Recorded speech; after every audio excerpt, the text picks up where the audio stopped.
I never thought Zoe would doubt me. She's been under a lot of pressure. We all have. I gave her control of Home Farm. I thought I could trust her with my life. But even she thinks I'm guilty. No, she doesn't. She just asked a question, that's all. We both believe in you, Dad. Oh, I'm not pretending I wasn't hurt when you turned to her instead of me through all this, because I know I could have done better. There's no point arguing about that now. We're in enough trouble without fighting among ourselves. And we all know who's responsible. If Kim were alive now, she'd be laughing her head off. Yeah. Her solicitor's due at Home Farm this morning. About her will. Let's hope she hasn't left any more little bombshells behind. We're still getting complaints about this place. Bins overflowing, lawns uncut, and the notices in the clubhouse are a week out of date. I'm sorry. Well, if people don't know the activities we're offering, they can't take part. Well, I'll get up there and I'll sort things out. Good. Make sure there's no repeat of the strip poker incident. Oh, Roy, we've had a book inquiry from a Japanese firm. They're hoping that Seth might be able to organise a shoot for their sales team. No, I said Diary's getting pretty full already, so... Well, tell him to get something sorted out. Good morning, Miss Tate. We weren't expecting you till later. I had a cancellation. Thought you'd get started. Fine. My brother's at Home Farm. Would you like to follow me? Good day, Mr. Tate. How are you? Could we get this over with as quickly as possible?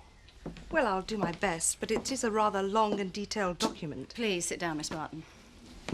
Mrs. Tate wrote this at a very difficult time in her life. It contains some unusual bequests, and she was anxious that no one should have a chance to contest the will in court. I'll bet. Well, seeing as you're in such a hurry, I would suggest only reading the parts that are relevant to you and Miss Tate. And my father, since he can't be with us today. The first few pages deal with minor bequests. Then she states, "My overwhelming concern must be for my only son, James.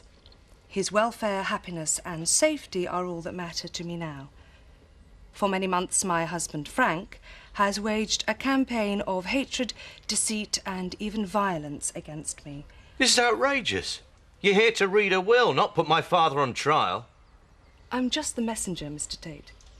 The words are hers, not mine. If you don't wish to hear them, I suggest you leave. The remainder of my estate shall be divided into two parts.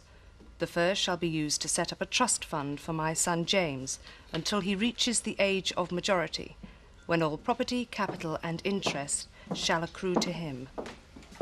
The fund will be administered by 3 trustees.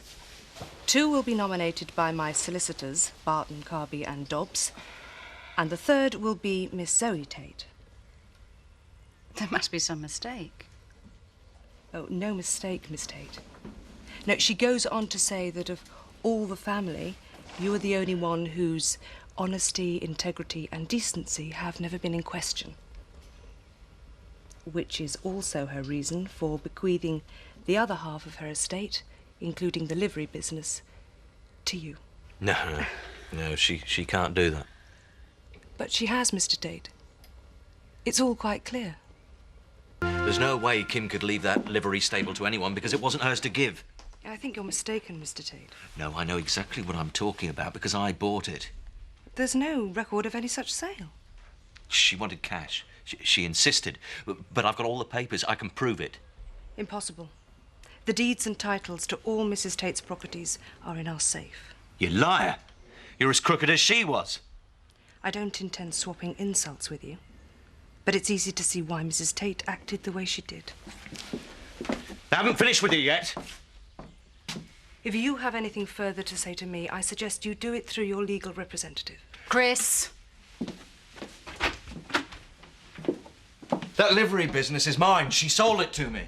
Not according to her solicitor. Well, maybe she's in on it too. Maybe they're all trying to swindle me. Oh, don't be ridiculous. They're a reputable firm. She genuinely knew nothing about it.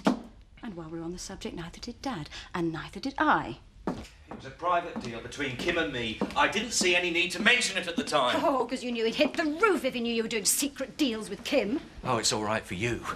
You've always been the apple of his eye. He suspects me of everything I do. Usually with good reason. Well, isn't that strange? You're the one who claims not to be interested in money and power, so Dad, he puts you in charge of his half of Home Farm, and now the other half just lands into your lap, and I'm left with nothing. I didn't ask for any of this. All I want is for Dad to be proved innocent and to come back home. Oh, that is touching sentiment, Zoe. But in the meantime, you're in the driving seat, and I'm left out in the cold.